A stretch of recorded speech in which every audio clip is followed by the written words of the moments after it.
everyone, and welcome to the Talkonomics podcast. Today, I speak to the founder and CEO of Electroneum, Richard Ells. Welcome, Richard. Hi, Annie. How are you? Fine. We were at a panel just a few weeks ago. We were in London. It's supposed to be sunnier here, but it isn't. No, we brought the rain with us. And we came with the same plane, so I guess it was a double effect. But yeah, we'll take it from there. So, welcome. It's nice to speak to you again. The same. I was very impressed with the ICO story of the project, and now I have the opportunity to dig into the project. So, tell me more about what the project does and how did you start? Okay. The start was trying to find a way to make cryptocurrencies more accessible to the masses. I didn't think that the delays that were involved in cryptocurrency and the complexities that were involved were good enough for mass adoption. So we created our own cryptocurrency called Electroneum. We've created a custodial wallet system.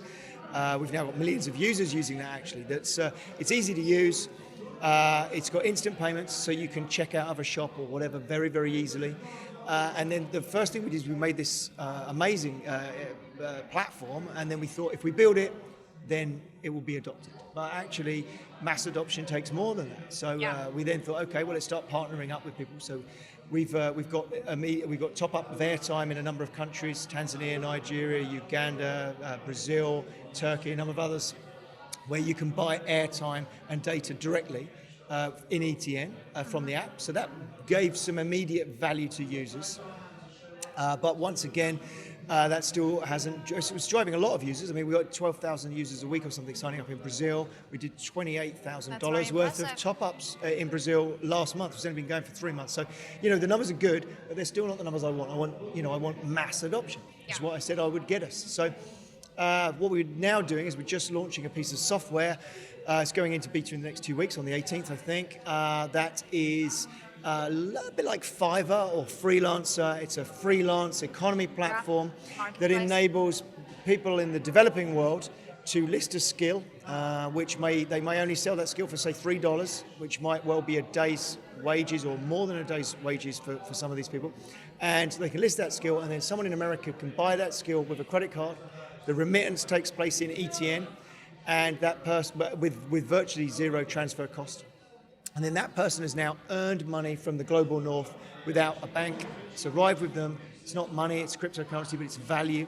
And then they can spend that initially on airtime and data, but we'll be adding more and more things and looking for exits into local fiat as well. So. Okay, it's very interesting. So the way I see this, it has loads of elements because, first of all, it's, you are touching the banking, the unbanked kind of demographics. Most certainly, yeah. You're also touching the cross-border payments and making it cheaper and easier and all that side of the financial fintech side of the story. And you're also bringing social impact because you're making people the opportunity to earn money and to earn it in a way that is relatively stable, and they can immediately use that money and get the benefits. So I guess that's from that perspective, very few projects have actually done something that is tangible and that is out there already.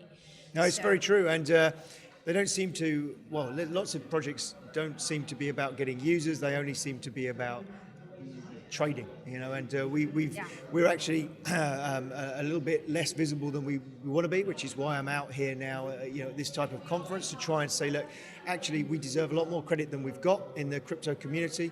We hop in and out of the top 100. We should be way higher than that simply because we're actually delivering. We put boots on the ground. We learn our lessons. We overcome any obstacles that are in the way and we move forwards. So for instance, I was saying we're launching that piece of software, but now we know how things roll and we know that it's actually harder to get people to adopt than we expect. We've already thought way ahead. So our blockchain is run by NGOs. It's not publicly mineable. NGOs mine it and they get the block reward. But the people on the ground trust those NGO brands, so we can use those to help us roll these things out.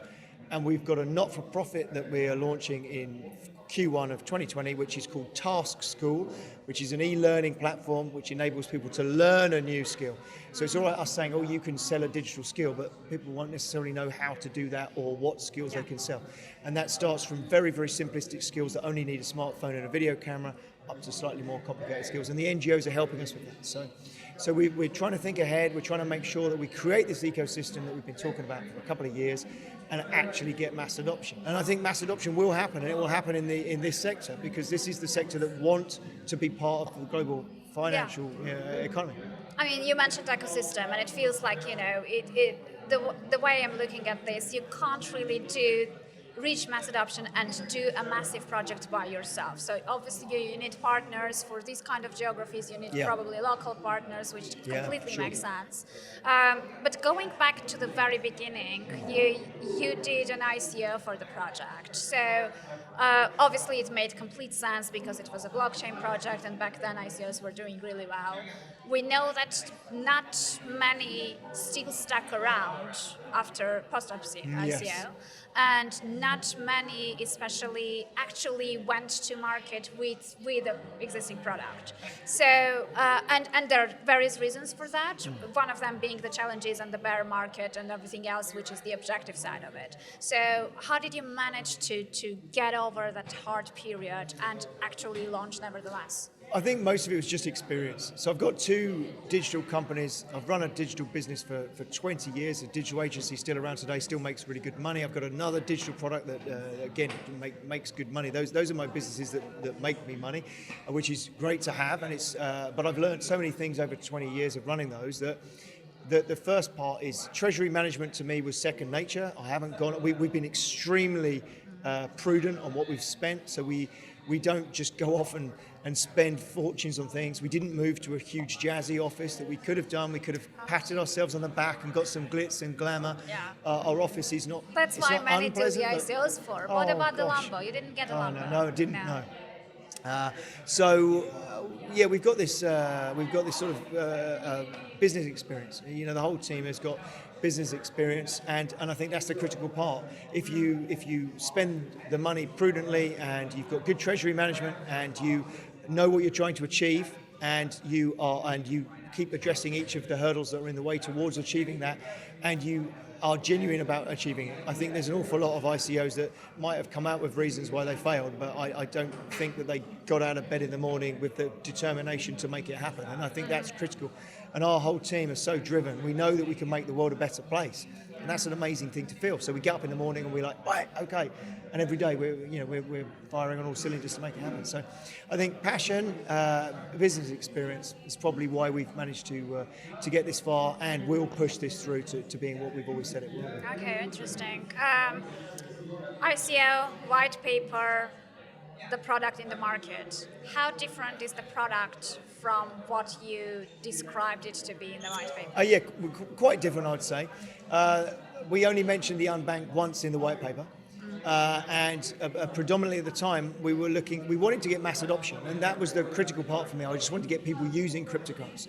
And it doesn't matter if they're using Electroneum, doesn't matter if they're using Dash, doesn't matter if they're using Monero, doesn't matter what they're using. But ultimately, if people are starting to use cryptocurrency and understand what it can do for humanity, that's what I wanted. But because none of the others were doing exactly what I wanted to do, we said, let's launch our own. And the route to that was ICO. But when we first envisaged it, we envisaged the gambling market, actually. I've got a good friend of mine who's in Gibraltar, knows everybody in the gambling industry, so we had an immediate ability to jump into that market. I've also got another colleague of mine that is in gaming, but computer gaming, not gambling gaming. And his family are part of one of the massive game companies. I won't say who they are, but again, we had a top level access to that. So that was kind of our focus. But then, as we started moving forwards, there were other coins that came across that were more focused on gaming, like I think it was India coin or something. There was another one that was totally focused on one of the things we were doing, but utterly on that. And we thought, well, there's no point doing that part when there's a coin that's literally designed for that thing totally.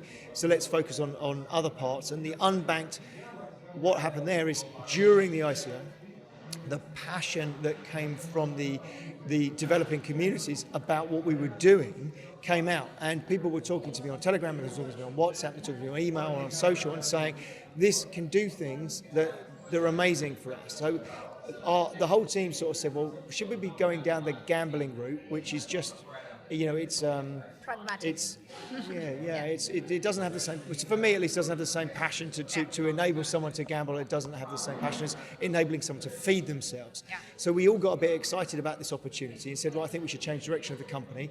Will it affect what people think we're trying to do? And we looked back at our white, because ultimately we'd made a promise to deliver that, right? So we looked at the white paper. The white paper is all about mass adoption, and that's the key thing that it goes on and on and on about.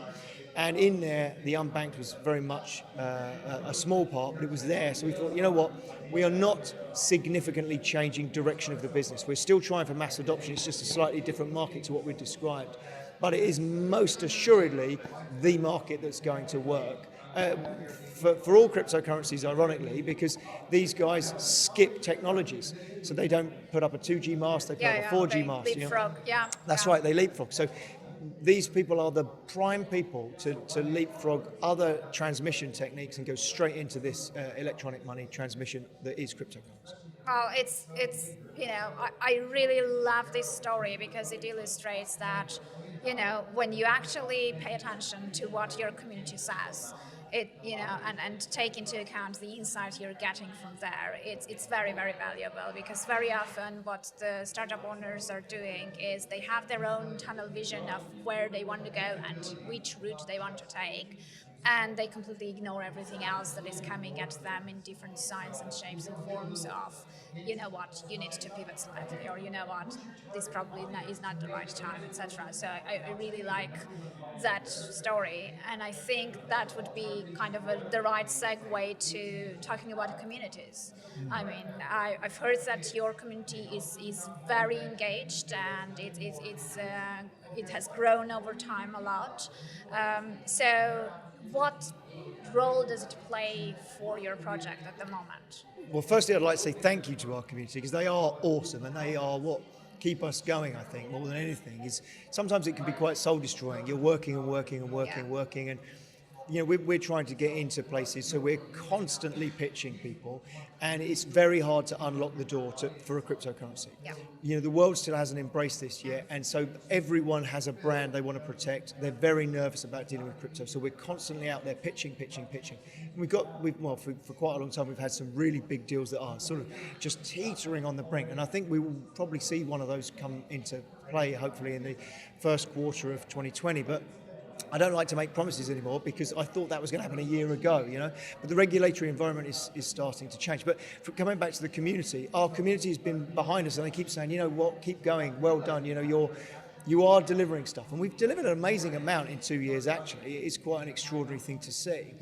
But the community have always been there, and the best thing we've had is this AnyTasks project really, really needs people to list tasks. Because if you imagine, if we start advertising in America, for instance, or in Europe, for people to buy those tasks, and you clicked onto Fiverr and had a look, and there is endless amounts of tasks for everything you can think of, and then you clicked on ours and we only had 100 tasks, you'd think, I'm not going back there, there's no one on it. And nobody wants to join an empty party. So we were a bit nervous about that, and we thought, right, we are going to have to engineer a way to make sure that it's populated. So we knew we wanted to get some beta testers in, so we asked our community to say, would anybody out there like to be a beta tester?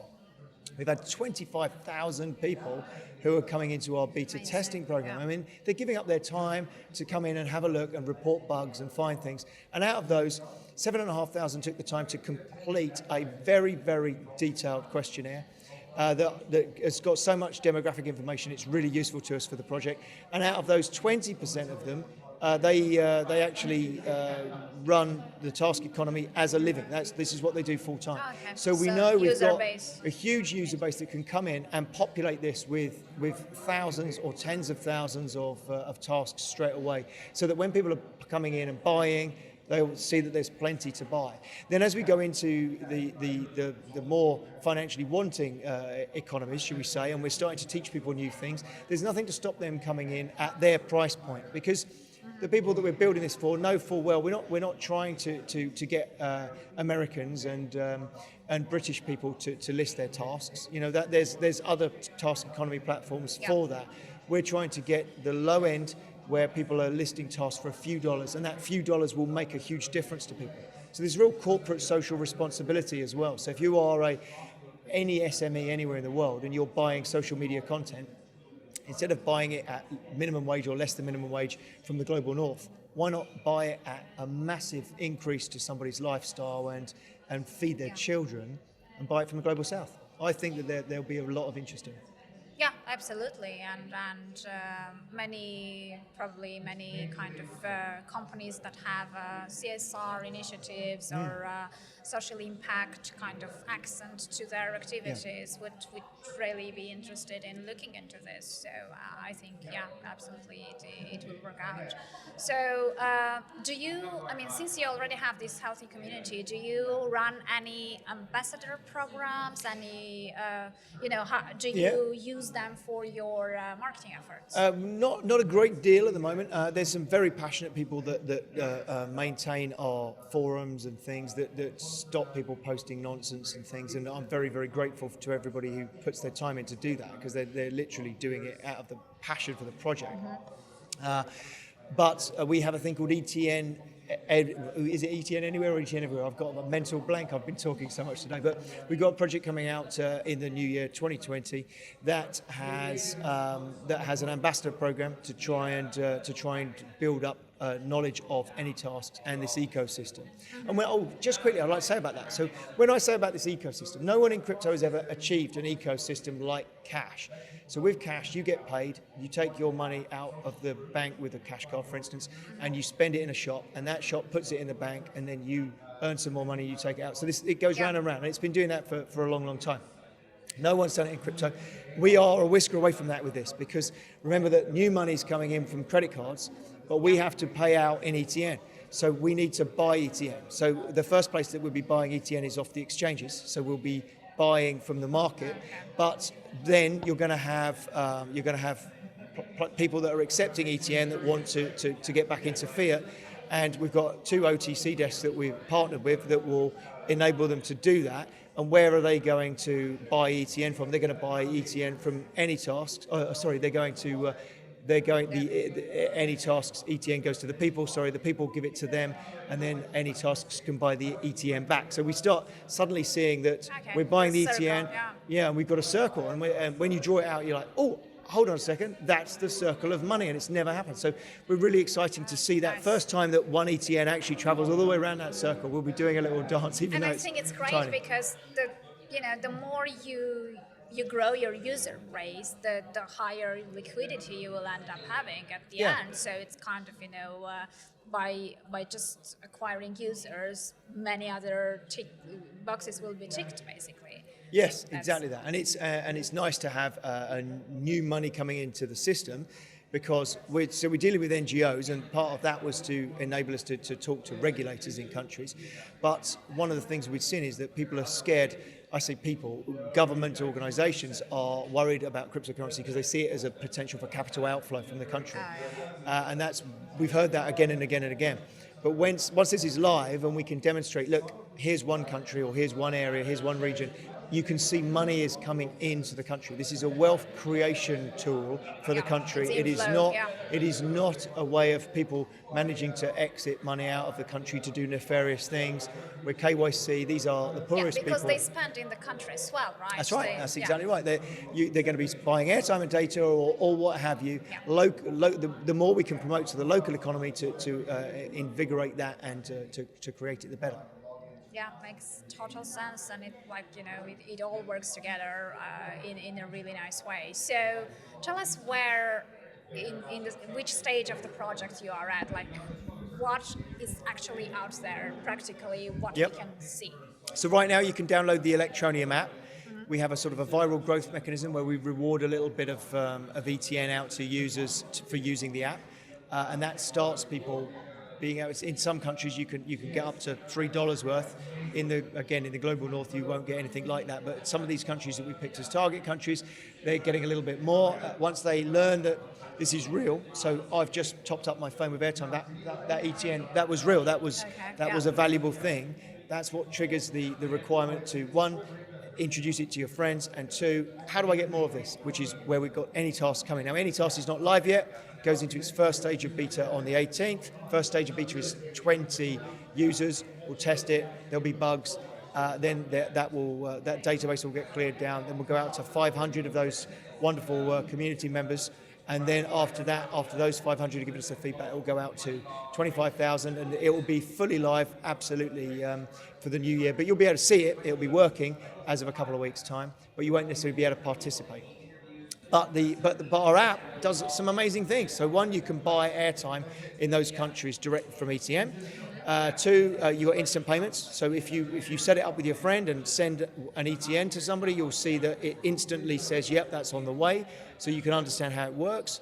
We've got shop integrations out there. So we've built a till API integration, so shops can integrate with instant payment. All that is live and working. The app works with fiat currencies, so we learned this on the ground as well. This is the other thing about working on the ground. So we're all quite techie, right? We're in the crypto community. So when we first built the app, it was all about ETN. How many ETN do you want to send? Well, if you're a shopkeeper and you've got a 20-cent bottle of water, you don't know how much an ETN is worth right now and how much do I have to send. So you had to go off and work out what it was, and then you have to say, I want 125.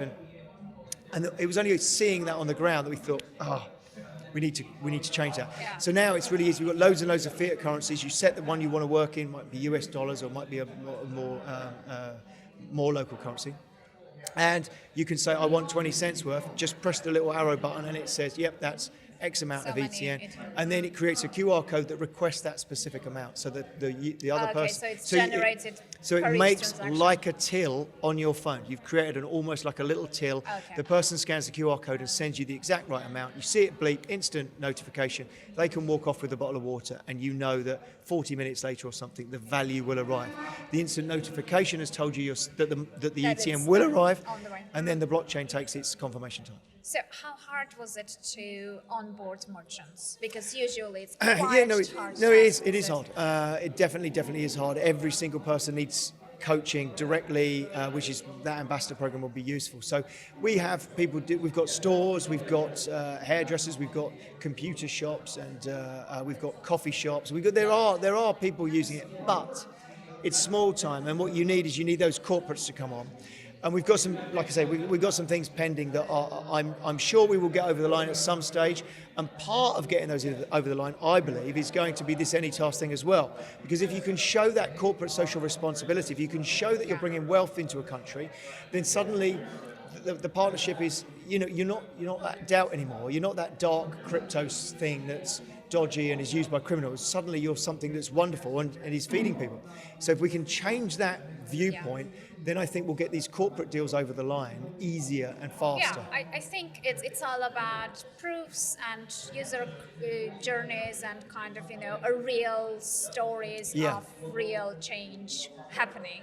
So showcasing something that already happened is way easier than the problem with many projects is they are stuck in future tense. They always talk about things that they are going to do in the future. That's right. How they are going to disrupt this industry, that industry, but it's always kind of future tense, wishful thinking, or kind of planning ahead, but not really the past tense of, okay, this is what I've done and this is how it looks and these are the people who benefited. So I think the power of projects who are out there actually on the ground doing something is those stories that are going to come out of the impact that they are creating. And you just can't think of the problems. It sounds silly, and some of those things where I was saying about the value, it sounds silly. I feel embarrassed to say that we didn't think that we've got to have it in fiat for it to work in the real world, because actually they need to know what it's worth.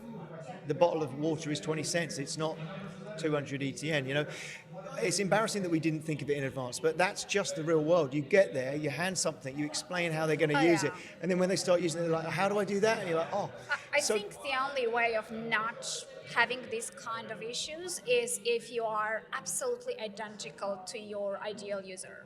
Yeah. Then you know it inside out. You know exactly about all the journeys, the lifestyle, the needs, the pain points, and everything else. Unless it's you, it's going to be very hard to anticipate. Yes, the very, whole very, process. very much so, yeah. So, Years and years ago, quick aside, nothing to do with cryptocurrency, but just to get your head into the minds of the user.